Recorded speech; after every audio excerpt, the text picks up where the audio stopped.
zavatra nandrarana famboleo ho foana ny maha-olombelonay nefindris razo atao henoi sao fitarainako izao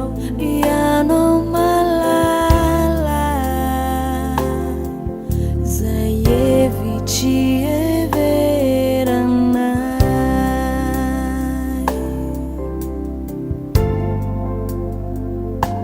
sy hoe niniko atao ireo zavatra nandrarana famboleo ho foana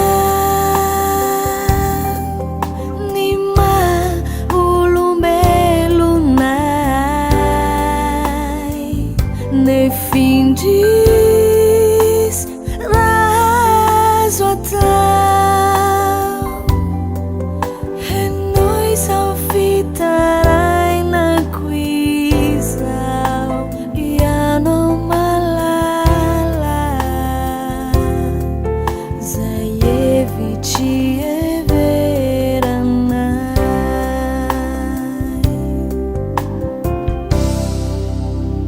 na efa leo ay azy anao izao tsy olao itaraina aminao na efa tovoka mijery ay tonga eto ao ifona indray na efa leo ay azy anao izao tsy olao itaraina aminao na efa tovoka mijery ay tonga eto ao ifona indray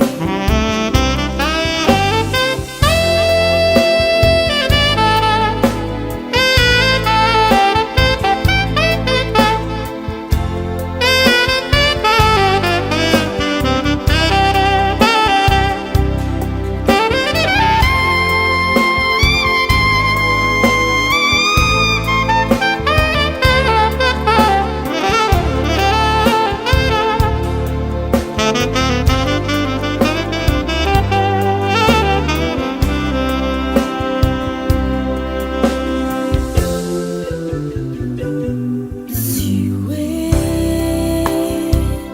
nitiko atao fizay rehetrarehetra sitrapo